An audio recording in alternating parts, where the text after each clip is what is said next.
राधे राधे। हरे कृष्ण। आप सभी का दिन शुभ और मंगलमय हो। आज 9 जनवरी शुक्रवार है और माघ मास के कृष्ण पक्ष की सप्तमी तिथि है। यह तिथि आज सुबह 7:06 से प्रारंभ होकर कल 10 जनवरी को सुबह 8:24 तक रहेगी। आज ब्रह्मा मुहूर्त सुबह 5:38 से 6:26 तक है। सूर्योदय 7:14 पर और सूर्यास्त 5:53 पर होगा। राहु काल सुबह 10:30 से दोपहर 12 बजे तक रहेगा। आज भद्रा सुबह 7:15 से शाम 7:39 तक है, जिसका वास पाताल लोक में होने से यह अशुभ नहीं मानी जाती। आइए पहले सीता नित्यनेम की कथा सुनते हैं, फिर माघ मास महात्म्य का आज का अध्याय और अंत में भागवत कथा का श्रवण करेंगे। इस कहानी को सीता माता कहती थी और प्रभु श्री राम सुना करते थे।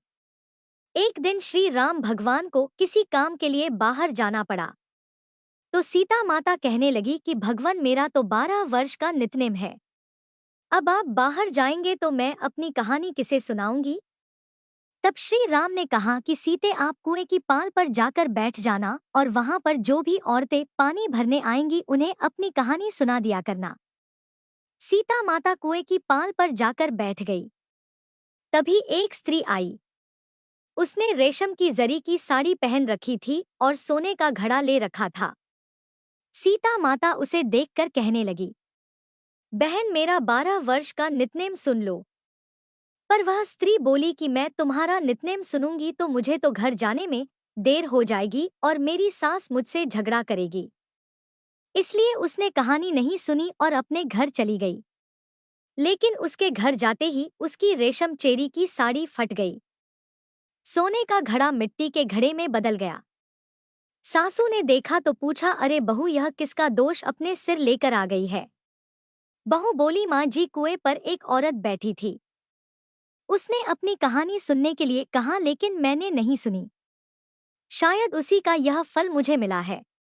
बहू की बात सुनकर अगले दिन वही साड़ी और वही घड़ा लेकर सास कुएं की पाल पर गई। सास को वहीं पर सीता माता बैठी मिली।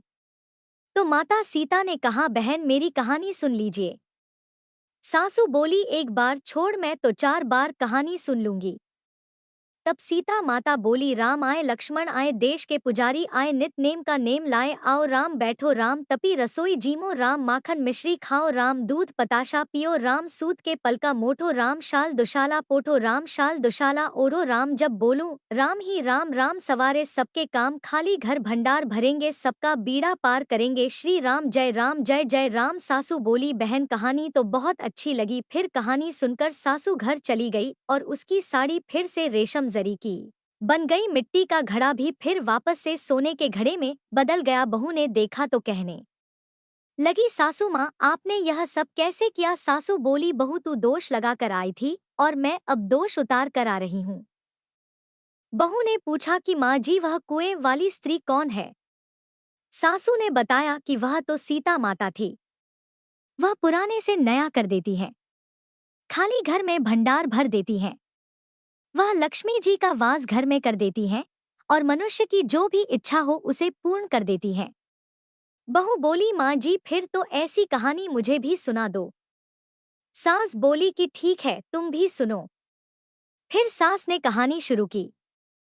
राम आए लक्ष्मण आए देश के पुजारी आए नित नेम का नेम लाए आओ राम बैठो राम तपी रसोई जीमो राम माखन मिश्री खाओ राम दूध बताशा पियो राम सूत के पलका मोठो राम शाल दुशाला पोठो राम शाल दुशाला ओढ़ो राम जब बोलूं राम ही राम राम सवारे सबके काम खाली घर भंडार भरेंगे सबका बेड़ा पार करेंगे बोलो श्री राम जय राम। कहानी सुनकर बहू बोली, माँ जी कहानी तो बहुत अच्छी है। सासू ने कहा, ठीक है अब से हम इस कहानी को रोज किया करेंगे। अब सास बहू रोज सवेरे उठती नहाती धोती और पूजा करने के बाद नित्यनेम की सीता माता की कहानी कहती। एक दिन की बात है, उनके यहाँ पड़ोस की एक औरत आई और बोली कि बहन जरा सी आँच तो देना।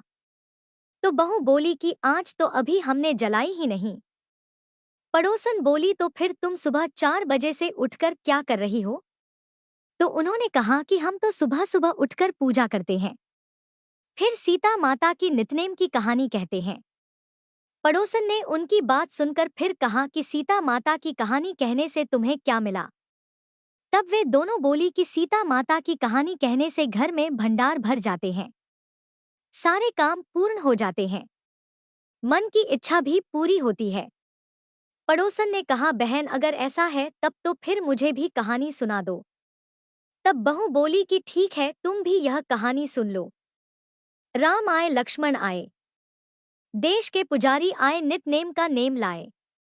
आओ राम बैठो राम, तपी रसोई जीमो राम। माखन मिश्री खाओ राम, दूध बताशा पियो राम। सूत के बल का मोटो राम, शाल दुशाला पोटो राम। शाल दुशाला ओढ़ो राम, जब बोलूं राम ही राम। राम सवारे सबके काम, खाली घर भंडार भरेंगे, सबका बेड़ा पार करेंगे। श्री राम जय राम, जय जय राम। पड़ोसन ने इस कहानी को सुना तो कहने लगी, बहन कहानी तो बहुत अच्छी लगी। अब वह पड़ोसन भी नितनेम सीता माता की कहानी कहने लगी। कहानी कहने से सीता माता ने पड़ोसन के भी धन के भंडार भर दिए। देखते ही देखते अब तो पूरे मोहल्ले में नितनेम की कथा चल पड़ी और हर किसी की मनोकामना पूर्ण होने लगी। हे सीता माता, जैसे आपने उन सभी के भंडार भरे वैसे ही हमारे भी भरना। कहानी कहने वाले, सुनने वाले और हुंकार भरने वाले सबके भरना। सभी प्रेम से बोलिए सीता मैया की जय। माघ मास महात्म में छठा अध्याय। पूर्व समय में सतयुग के उत्तम निषेध नामक नगर में हेमकुंडल नाम वाला कुबेर के समान एक धनी वैश्य रहता था, जो कुलीन अच्छे काम करने वाला, देवता अग्नि और ब्राह्मण की पूजा करने वाला, खेती का काम करता था। वह गौ, घोड़े, भैंस आदि का पालन करता था। दूध, दही, छाछ, गोबर, घास, गुड़, चीनी आदि अनेक वस्तु बेचा करता था, जिससे उसने बहुत सारा धन इकट्ठा कर लिया था। जब वह वृद्ध हो गया तो मृत्यु काल निकट समझकर उसने धर्म के कार्य करने प्रारंभ कर दिए। भगवान विष्णु का मंदिर बनवाया, कुआं, तालाब, बावड़ी, आम, पीपल आदि वृक्ष के तथा सुंदर बाग बगीचे लगवाए। सूर्योदय से सूर्यास्त तक वह दान करता। गांव के चारों तरफ जल की प्याऊ लगवाई। उसने सारे जन्म भर जितने भी पाप किए थे वह उनका प्रायश्चित करता था। इस प्रकार उसके 2 पुत्र उत्पन्न हुए थे, जिनका नाम उसने कुंडल और विकुंडल रखा था। वे दोनों लड़के जब युवावस्था के हुए तो हेमकुंडल वैश्य गृहस्थी का सब कार्य सौंप कर तपस्या करने के लिए वन में चला गया और वहां श्री विष्णु भगवान की आराधना में शरीर को सुखाकर अंत में विष्णु लोक को प्राप्त हुआ। उसके दोनों पुत्र लक्ष्मी के मद को प्राप्त होकर बुरे कर्मों में लग गए। वेश्यागामी वीणा और बाजे लेकर वेश्याओं के साथ गाते फिरते थे। अच्छे सुंदर वस्त्र पहनकर, सुगंधित तेल, इत्र आदि लगाकर, भांड और खुशामदियों से घिरे हुए हाथी की सवारी और सुंदर घरों में रहते थे। इस प्रकार ऊपर बोए बीज के समान वह अपने धन को बुरे कामों में नष्ट करते थे। कभी किसी सत्पात्र आदि को दान नहीं करते थे, न ही कभी हवन, देवता या ब्रह्मा जी की सेवा तथा श्री विष्णु का ही पूजन किया करते। थोड़े ही दिनों में उनका सारा धन नष्ट हो गया और वह दरिद्रता को प्राप्त होकर अत्यंत दुखी हो गए। भाईजन, सेवक, उपजीवी सब इनको छोड़कर चले गए तो इन्होंने चोरी आदि करना आरंभ कर दिया और राजा के भय से नगर को छोड़कर डाकुओं के साथ वन में रहने लगे। वहां अपने तीक्ष्ण बाणों से वन के पक्षी, हिरण आदि पशु और अन्य हिंसक जीवों को मारकर खाने लगे। एक बार इनमें से एक पर्वत पर गया जिसको एक सिंह मार कर खा गया और दूसरा भी वन को गया जो काले सर्प के डसने से मर गया। तब यमराज के दूत उन दोनों को बांधकर यम के पास लाए और कहने लगे कि महाराज, इन दोनों पापियों के लिए क्या आज्ञा है। प्रिय श्रोताओं, माघ मास महात्म्य में आज बस इतना ही। इसके आगे की कथा आप सभी कल सुनिएगा। अब सुनिए आज की भागवत कथा। श्री सूत जी कहते हैं, इसके बाद सुख पूर्वक बैठे हुए वीणा पानी परम यशस्वी देवर्षि नारद जी ने मुस्कुराकर अपने पास ही बैठे ब्रह्मा ऋषि व्यास जी से कहा। नारद जी ने प्रश्न किया, महाभाग्य व्यास जी, आपके शरीर एवं मन दोनों ही अपने कर्म और चिंतन से संतुष्ट तो है ना? अवश्य ही आपकी जिज्ञासा तो भलीभांति पूर्ण हो गई है, क्योंकि आपने जो यह महाभारत की रचना की है वह तो बड़ी ही अद्भुत है। वह धर्म आदि सभी पुरुषार्थों से परिपूर्ण है। सनातन ब्रह्मा तत्व को भी आपने खूब चारा है और जान भी लिया है। फिर भी आप प्रभु, आप अक्तार्थ पुरुष के समान अपने विषय में शोक क्यों कर रहे हैं? इतने व्याकुल क्यों हैं? तब व्यास जी ने कहा, देवर्षि, आपने मेरे विषय में जो कुछ कहा है वह सब ठीक ही है। वैसा होने पर भी मेरा हृदय संतुष्ट नहीं है। पता नहीं इसका क्या कारण है। आपका ज्ञान तो अगाध है। आप साक्षात ब्रह्मा जी के मानस पुत्र हैं। इसलिए मैं आपसे ही इसका कारण पूछता हूँ। नारद जी, आप तो समस्त गोपनीय रहस्यों को जानते हैं, क्योंकि आपने उन पुराण पुरुष की उपासना की है जो प्रकृति पुरुष दोनों के स्वामी हैं और असंग रहते हुए भी अपने संकल्प मात्र से गुणों के द्वारा संसार की सृष्टि, स्थिति और प्रलय करते रहते हैं। तब नारद जी ने कहा, व्यास जी, आपने भगवान के निर्मल यश का ज्ञान प्राय नहीं किया। मेरी ऐसी मान्यता है कि जिससे भगवान संतुष्ट नहीं होते वो शास्त्र या ज्ञान अधूरा है। आपने धर्म आदि पुरुषार्थों का जैसा निरूपण किया है, भगवान श्री कृष्ण की महिमा का वैसा निरूपण नहीं किया। जिस वाणी से चाहे वो रस, भाव, अलंकार आदि से युक्त ही क्यों ना हो, जगत को पवित्र करने वाले भगवान श्री कृष्ण के यश का कभी गान नहीं होता। वह तो कौवों के लिए उच्छिष्ट फेंकने की जगह के समान अपवित्र मानी जाती है। व्यास जी, आपकी दृष्टि अमोघ है। आप इस बात को जानिए कि आप पुरुषोत्तम भगवान के कला अवतार हैं। आपने अजन्मा होकर भी जगत के कल्याण के लिए जन्म ग्रहण किया है। इसलिए आप विशेष रूप से भगवान की लीलाओं का कीर्तन कीजिए। विद्वानों ने इस बात का निरूपण किया है कि मनुष्य की तपस्या, वेदा अध्ययन, यज्ञ अनुष्ठान, स्वाध्याय, ज्ञान और दान का एकमात्र प्रयोजन यही है कि पुण्य कीर्ति श्री कृष्ण के गुणों और लीलाओं का वर्णन किया जाए। मुने, पिछले कल्प में अपने पूर्व जन्म में मैं वेदवादी ब्राह्मणों की एक दासी का लड़का था। वे योगी वर्षा ऋतु में एक स्थान पर चातुर्मास कर रहे थे। बचपन में मैं उनकी सेवा में नियुक्त कर दिया गया था। मैं यद्यपि बालक था फिर भी किसी प्रकार की कोई चंचलता नहीं करता था। जितेंद्रिय था, खेलकूद से दूर रहता था और आज्ञा अनुसार उनकी सेवा करता था। मैं बोलता भी बहुत कम था। मेरे इस शील स्वभाव को देखकर समदर्शी मुनियों ने मुझ सेवक पर अत्यंत अनुग्रह किया। उनकी अनुमति प्राप्त करके बर्तनों में लगा हुआ जूठन मैं एक बार खा लिया करता था। इससे मेरे सारे पाप धुल गए। इस प्रकार उनकी सेवा करते करते मेरा हृदय भी शुद्ध हो गया और वे लोग जैसा भजन पूजन करते थे उसी में मेरी भी रुचि हो गई। प्यारे व्यास जी, उस सत्संग में उन लीला गान परायण महात्माओं के अनुग्रह में मैं प्रतिदिन श्री कृष्ण की मनोहर कथाएं सुना करता। श्रद्धा पूर्वक एक एक पद श्रवण करते करते प्रिय कीर्ति भगवान में मेरी रुचि हो गई। महामुन, जब भगवान में मेरी रुचि हो गई तब उन मनोहर कीर्ति प्रभु में मेरी बुद्धि भी निश्चल हो गई। उस बुद्धि से मैं इस संपूर्ण सत और असत रूप जगत को अपने परब्रह्म स्वरूप आत्मा में माया से कल्पित देखने लगा। इस प्रकार शरद और वर्षा, इन दो ऋतुओं में तीनों समय उन महात्मा मुनियों ने श्री हरि के निर्मल यश का संकीर्तन किया और मैं प्रेम से प्रत्येक बात सुनता रहा। अब चित्त के रजोगुण और तमोगुण को नाश करने वाली भक्ति का मेरे हृदय में प्रादुर्भाव हो गया। मैं उनका बड़ा ही अनुरागी था, विनय था। उन लोगों की सेवा से मेरे पाप नष्ट हो चुके थे।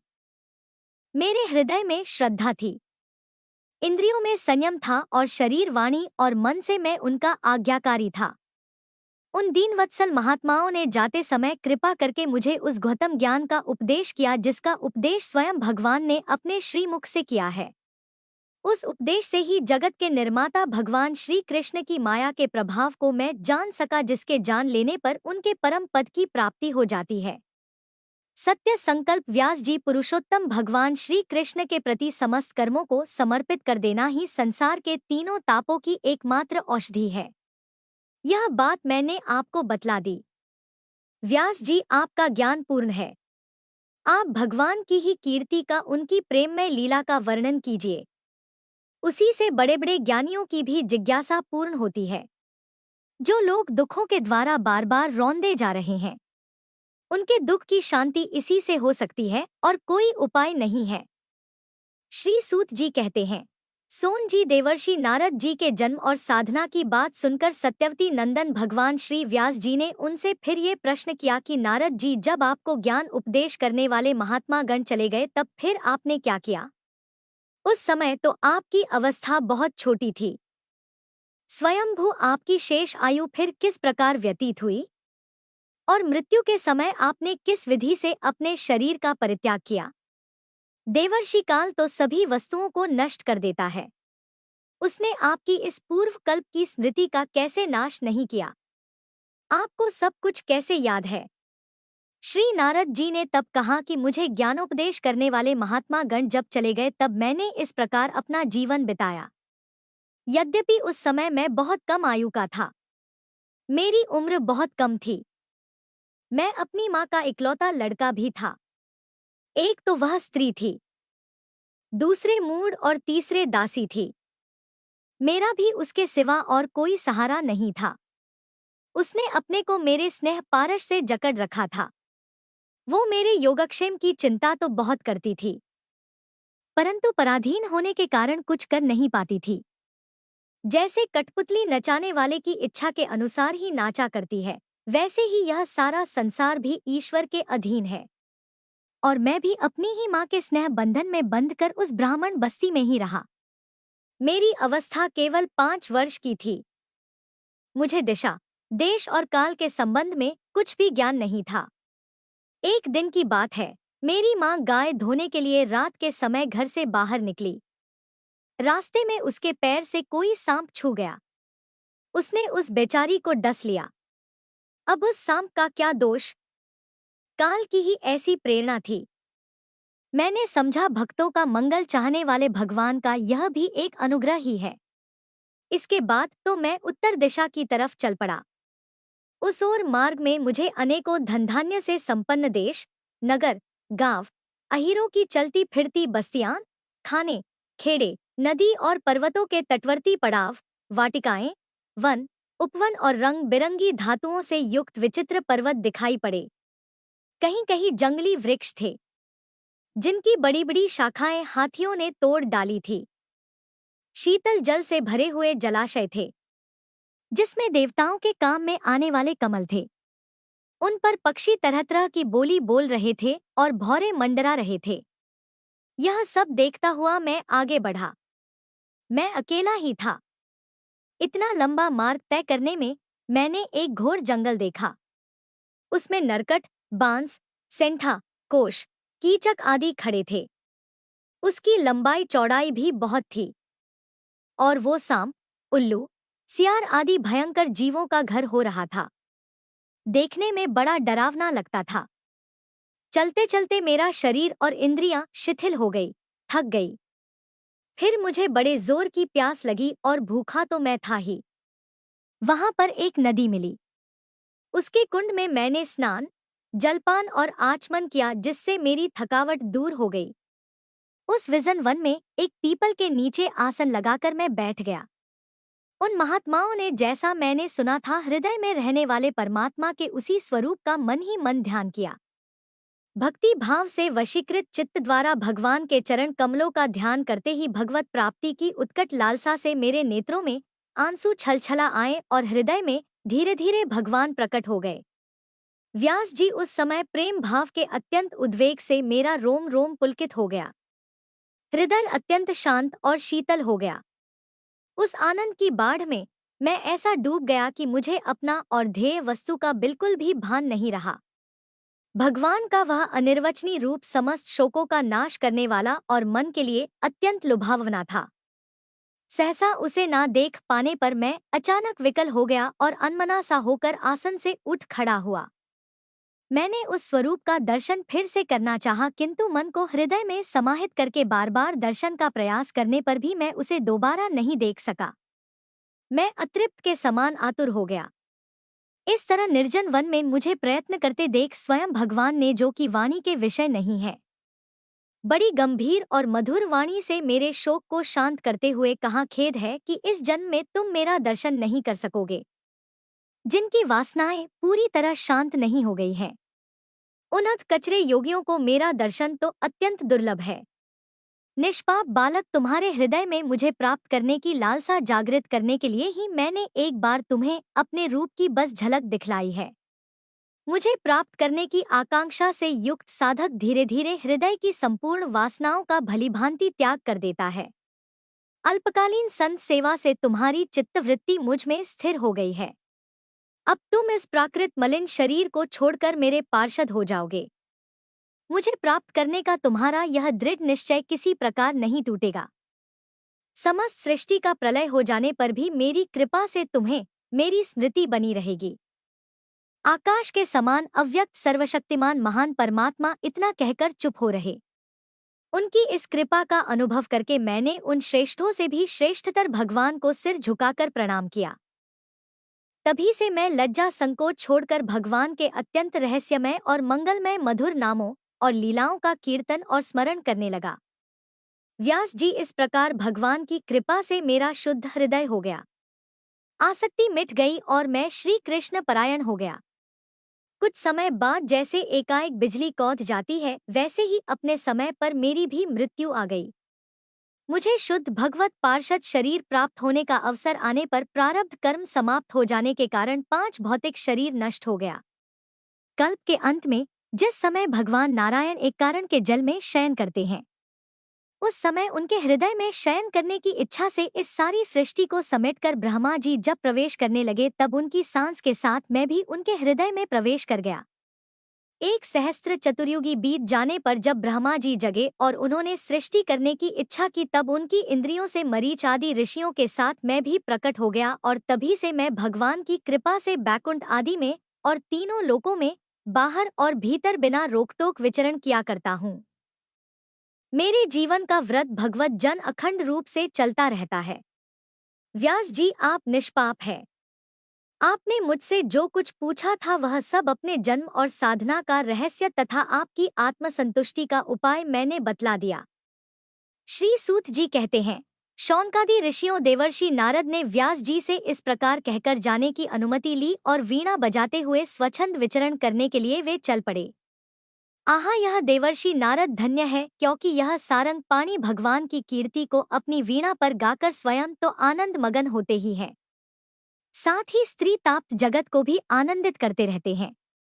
श्री शौनक जी ने पूछा, सूत जी, सर्वज्ञ और सर्वशक्तिमान व्यास भगवान ने नारद जी का अभिप्राय सुन लिया, फिर उनके चले जाने पर उन्होंने क्या किया? सूत जी ने बताया, ब्रह्मा नदी सरस्वती के पश्चिम तट पर शम्याप्रास नाम का एक आश्रम है। वहां ऋषियों के यज्ञ चलते ही रहते हैं। वहीं व्यास जी का अपना आश्रम है। उसके चारों ओर बेर का सुंदर वन है। उस आश्रम में बैठकर उन्होंने आचमन किया और स्वयं अपने मन को समाहित किया। उन्होंने भक्ति योग के द्वारा अपने मन को पूरी तरह एकाग्र और निर्मल करके आदि पुरुष परमात्मा और उनके आश्रय से रहने वाली माया को देखा। इसी माया से मोहित होकर यह जीव तीनों गुणों से अतीत होने पर भी अपने को त्रिगुणात्मक मान लेता है और इस मान्यता के कारण ही होने वाले अनर्थों को भोगता है। इन अनर्थों की शांति का साक्षात साधन है केवल भगवान का भक्ति योग। परंतु संसार के लोग इस बात को नहीं जानते। यही समझकर तो उन्होंने इस परमहंसों की संगीता श्रीमद् भागवत की रचना की। इसके श्रवण मात्र से पुरुषोत्तम भगवान श्री कृष्ण के प्रति परम प्रेममय भक्ति हो जाती है, जिससे जीव के शोक, मोह और भय नष्ट हो जाते हैं। उन्होंने इस भागवत संगीता का निर्माण और पुनरावृत्ति करके इसे अपने निवृत्ति परायण पुत्र श्री सुखदेव जी को पढ़ाया। शौनक जी ने पूछा, श्री सुखदेव जी तो अत्यंत निवृत्ति परायण है, उन्हें किसी भी वस्तु की अपेक्षा नहीं है, वे तो सदा आत्मा में ही रमण करते हैं, फिर उन्होंने किस लिए इस विशाल ग्रंथ का अध्ययन किया? श्री सूत जी ने कहा कि जो लोग ज्ञानी हैं, जिनकी अविद्या की गांठ खुल गई है और जो सदा आत्मा में ही रमण करने वाले हैं, वे भी भगवान की हेतु रहित भक्ति किया करते हैं, क्योंकि भगवान के गुण ही ऐसे मधुर हैं जो सबको अपनी ओर खींच लेते हैं। फिर श्री सुखदेव जी तो भगवान के भक्तों के अत्यंत प्रिय और स्वयं भगवान वेदव्यास के पुत्र हैं। भगवान के गुणों ने उनके हृदय को अपनी ओर खींच लिया और उन्होंने उससे विवश होकर ही इस विशाल ग्रंथ का अध्ययन किया। शौनक जी, अब मैं राजर्षि परीक्षित के जन्म, कर्म और मोक्ष की और पांडवों के स्वर्गारोहण की कथा कहता हूँ, क्योंकि इन्हीं से भगवान श्री कृष्ण की अनेकों कथाओं का उदय होता है। जिस समय महाभारत युद्ध में कौरव और पांडव दोनों पक्षों के बहुत से वीर वीरगति को प्राप्त हो चुके थे और भीमसेन की गदा के प्रहार से दुर्योधन की जांघ टूट चुकी थी, तब अश्वत्थामा ने अपने स्वामी दुर्योधन का प्रिय कार्य समझकर द्रौपदी के सोते हुए पुत्रों के सिर काटकर उसे भेंट किए। यह घटना दुर्योधन को भी अप्रिय ही लगी, क्योंकि ऐसे नीच कर्म की तो सभी निंदा ही करते हैं। उन बालकों की माता द्रौपदी अपने पुत्रों का निधन सुनकर अत्यंत दुखी हो गई। उनकी आंखों में आंसू छलछलाए, वह रोने लगी। तब अर्जुन ने उन्हें सांत्वना देते हुए कहा, कल्याणी, मैं तुम्हारे आंसू तब पोंछूंगा जब उस आत्ताई ब्राह्मण धम्म का सिर गांडीव धनुष के बाणों से काटकर तुम्हें भेंट करूंगा, और पुत्रों की अंत्येष्टि क्रिया के बाद तुम उस पर पैर रखकर स्नान करोगी। अर्जुन ने इन मीठी और विचित्र बातों से द्रौपदी को सांत्वना दी और अपने मित्र भगवान श्री कृष्ण की सलाह से उन्हें सारथी बनाकर कवच धारण करके और अपने भयानक गांडीव धनुष को लेकर वे रथ पर सवार हो गए तथा गुरुपुत्र अश्वत्थामा के पीछे दौड़ पड़े। उधर बच्चों की हत्या से अश्वत्थामा का मन भी उद्विग्न हो गया था। जब उसने दूर से ही देखा कि अर्जुन मेरी ओर झपटे हुए आ रहे हैं, तो वह अपने प्राणों की रक्षा के लिए पृथ्वी पर जहां तक भाग सकता था रुद्र से भयभीत सूर्य की तरह भागता रहा। जब उसने देखा कि मेरे रथ के घोड़े थक गए हैं, मैं बिल्कुल अकेला पड़ गया हूँ, तब उसने अपने आप को बचाने का एकमात्र साधन ब्रह्मास्त्र ही समझा। यद्यपि उसे ब्रह्मास्त्र को लौटाने की विधि पता नहीं थी, फिर भी प्राणों को संकट में पड़ा देखकर उसने आचमन किया और ध्यान मग्न होकर ब्रह्मास्त्र का संधान किया। उस अस्त्र से सब दिशाओं में एक बड़ा प्रचंड तेज फैल गया। अर्जुन ने देखा कि अब तो मेरे प्राणों पर ही आ बनी है, तो उन्होंने श्री कृष्ण से प्रार्थना की। अर्जुन ने कहा, है श्री कृष्ण, आप सच्चिदानंद स्वरूप परमात्मा हो, आपकी शक्ति अनंत है, आप ही भक्तों को अभय देने वाले हो, जो संसार की धकती हुई आग में जल रहे हैं। उन जीवों को उससे उबरने वाले एकमात्र आप ही हो। आप प्रकृति से परे रहने वाले आदि पुरुष साक्षात परमेश्वर हो। अपनी चित्त शक्ति से बहिरंग और त्रिगुणमय माया को दूर भगाकर अपने अद्वितीय स्वरूप में स्थित हो। वहीं आप अपने प्रभाव से माया मोहित जीवों के लिए धर्माधूप कल्याण का विधान करते हो। आपका यह अवतार पृथ्वी का भार हरण करने के लिए और आपके अनन्य प्रेमी भगवत जनों के निरंतर स्मरण ध्यान करने के लिए है। हे श्री कृष्ण, देखिए, ये भयंकर तेज सब ओर से मेरी ओर ही आ रहा है। ये क्या है, कहां से और क्यों आ रहा है, इसका मुझे बिल्कुल नहीं पता। तब भगवान ने कहा, अर्जुन, यह अश्वत्थामा का चलाया हुआ ब्रह्मास्त्र है। यह बात समझ लो कि प्राण संकट उपस्थित होने से उसने इसका प्रयोग तो कर दिया है, परंतु वह इस अस्त्र को लौटाना नहीं जानता। किसी भी दूसरे अस्त्र में इसको दबा देने की शक्ति नहीं है। तुम शस्त्रास्त्र विद्या को भलीभांति जानते ही हो। ब्रह्मास्त्र के तेज से ही इस ब्रह्मास्त्र की प्रचंड अग्नि को बुझा दो। सूत जी कहते हैं, अर्जुन विपक्षी वीरों को मारने में बड़े प्रवीण थे। भगवान की यह बात सुनकर उन्होंने आचमन किया और भगवान की परिक्रमा करके ब्रह्मास्त्र के निवारण के लिए ब्रह्मास्त्र का ही संधान किया। बाणों से विष्टित उन दोनों ब्रह्मास्त्रों के तेज प्रलयकालीन सूर्य और अग्नि के समान आपस में टकराकर सारे आकाश और दिशाओं में फैल गए और बढ़ने लगे। तीनों लोकों को जलाने वाली उन दोनों अस्त्रों की बढ़ी हुई लपटों से प्रजा जलने लगी और उसे देखकर सबने यही समझा कि यह तो प्रलय काल की सामर्थक अग्नि है। उस आग से प्रजा का और लोकों का नाश होते देख भगवान की अनुमति से अर्जुन ने उन दोनों को ही लौटा लिया। अर्जुन की आंखें उस समय क्रोध से लालाल हो रही थी। उन्होंने झपटकर उस क्रूर अश्वत्थामा को पकड़ लिया और जैसे कोई रस्सी से पशु को बांध लेता है वैसे ही बांध लिया। अश्वत्थामा को बलपूर्वक बांधकर अर्जुन ने जब शिविर की ओर ले जाना चाहा, तब उनसे कमल नयन भगवान श्री कृष्ण ने कुपित होकर कहा, अर्जुन, इस ब्राह्मणा धाम को छोड़ना ठीक नहीं है, इसको तो मार ही डालो। इसने रात में सोए हुए निरपराध बालकों की हत्या की है। धर्मवेत्ता पुरुष, असावधान मतवाले, पागल, सोए हुए बालक, स्त्री, विवेक ज्ञान शून्य, शरणागत, रतिहीन और भयभीत शत्रु को कभी नहीं मारते, परंतु जो दुष्ट और क्रूर पुरुष दूसरों को मारकर अपने प्राणों का पोषण करता है, उसका तो वध ही उसके लिए कल्याणकारी है, क्योंकि वैसी आदत को लेकर यदि वह जीता है तो वह और भी पाप करता है और उन पापों के कारण नरकगामी होता है। फिर मेरे सामने ही तुमने द्रौपदी से प्रतिज्ञा भी तो की थी कि मानवती जिसने तुम्हारे पुत्रों का वध किया है, मैं उसका सिर उतार कर लाऊंगा। अब इस पापी कुलंगार आत्ताई ने तुम्हारे पुत्रों का वध किया है और अपने स्वामी दुर्योधन को भी दुख पहुंचाया है, इसलिए अर्जुन इसे मार ही डालो। भगवान श्री कृष्ण ने अर्जुन के धर्म की परीक्षा लेने के लिए इस प्रकार प्रेरणा की, परंतु अर्जुन का हृदय महान था। यद्यपि अश्वत्थामा ने उनके पुत्रों की हत्या की थी, फिर भी अर्जुन के मन में गुरु पुत्र को मारने की इच्छा नहीं हुई। इसके बाद अपने मित्र और सारथी श्री कृष्ण के साथ वे अपने युद्ध शिविर में पहुंचे। वहां अपने मृत पुत्रों के लिए शोक करती हुई द्रौपदी को उसे सौंप दिया। द्रौपदी ने देखा कि अश्वत्थामा पशु की तरह बांधकर लाया गया है। निंदित कर्म करने के कारण उसका मुख नीचे की ओर झुका हुआ है। अपना अनिष्ट करने वाले गुरुपुत्र अश्वत्थामा को इस प्रकार अपमानित देखकर द्रौपदी का कोमल हृदय कृपा से भर आया और उन्होंने अश्वत्थामा को नमस्कार किया। गुरुपुत्र का इस प्रकार बांधकर लाया जाना द्रौपदी को सहन नहीं हुआ। उन्होंने कहा, छोड़ दो, इन्हें छोड़ दो, यह ब्राह्मण है, हम लोगों के अत्यंत पूजनीय हैं, जिनके कृपा से आपने रहस्य के साथ सारे धनुर्वेद और प्रयोग तथा उपसंहार के साथ संपूर्ण शास्त्रास्त्रों का ज्ञान प्राप्त किया है। वे आपके आचार्य द्रोण ही पुत्र के रूप में आपके सामने खड़े हुए हैं। उनकी अर्धांगिनी कृपी अपने वीर पुत्र की ममता से ही अपने पति का अनुगम नहीं कर पाई। वे अभी तक जीवित हैं। महाभाग्यवान आर्यपुत्र, आप तो बड़े धर्मज्ञ हैं। जिस गुरुवंश की नित्य पूजा और वंदना करनी चाहिए, उसी को व्यथा पहुंचाना आपके योग्य कार्य नहीं है।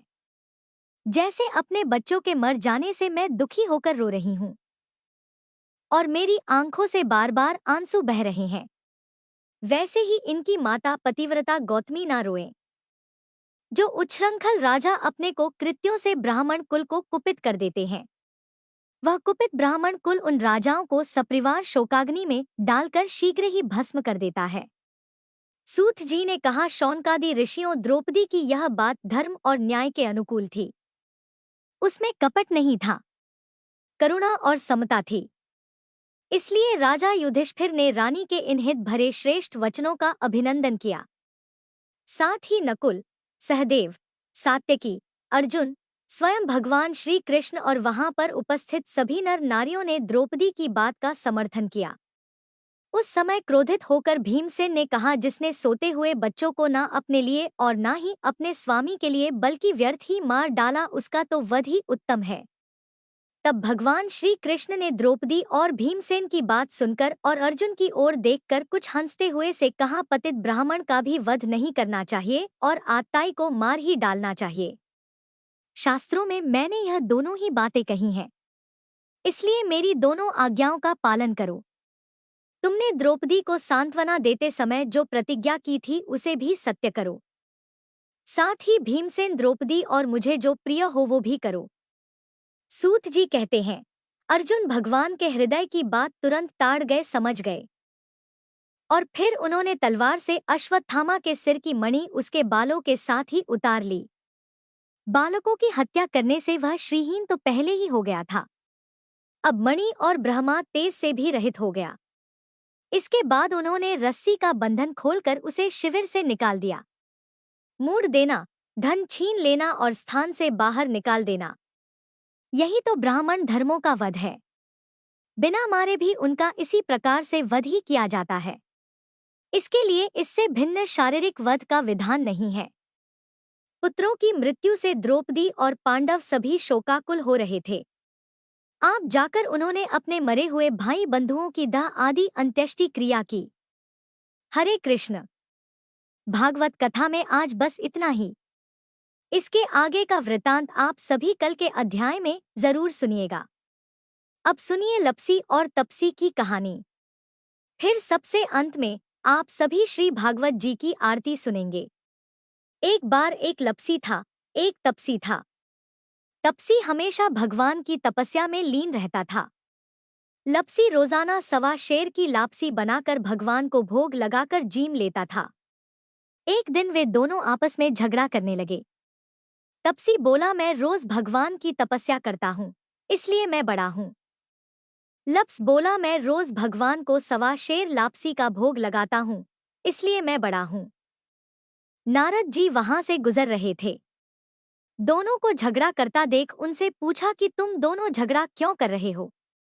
तब लप्स ने खुद को बड़ा होने का कारण बताया और तप्स ने भी खुद को बड़ा होने का कारण नारद जी को बताया।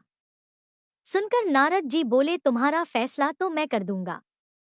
दूसरे दिन लपसी और तप स्नान कर अपनी रोज की भक्ति करने आए तो नारद जी ने छुपकर 1.25 करोड़ की एक एक अंगूठी उन दोनों के आगे रख दी। तप्स की नजर जब अंगूठी पर पड़ी तो उसने चुपचाप अंगूठी उठाकर अपने नीचे दबा ली। उधर लपसी की नजर भी अंगूठी पर पड़ी लेकिन उसने ध्यान नहीं दिया और भगवान को भोग लगाकर लापसी खाने लगा। नारद जी जब सामने आए तो दोनों ने पूछा, बताइए नारद जी, हम दोनों में से कौन बड़ा है। तब नारद जी ने तपसी से खड़ा होने को कहा। वह खड़ा हुआ तो उसके नीचे दबी हुई अंगूठी दिखाई पड़ी। नारद जी ने तप से कहा, तपस्या करने के बाद भी तुम्हारी चोरी करने की आदत नहीं गई, इसलिए लप्स बड़ा है और तुम्हें तुम्हारी तपस्या का भी कोई फल नहीं मिलेगा। तब तपसी शर्मिंदा होकर क्षमा मांगने लगा। उसने नारद जी से पूछा, नारद जी, मेरी तपस्या का फल फिर मुझे कैसे मिलेगा। तब देवर्षि नारद जी ने बताया, अगर कोई गाय और कुत्ते की रोटी नहीं बनाएगा तो फल तुझे मिलेगा। अगर कोई ब्राह्मण को जमाकर दक्षिणा नहीं देगा तो फल तुझे मिलेगा।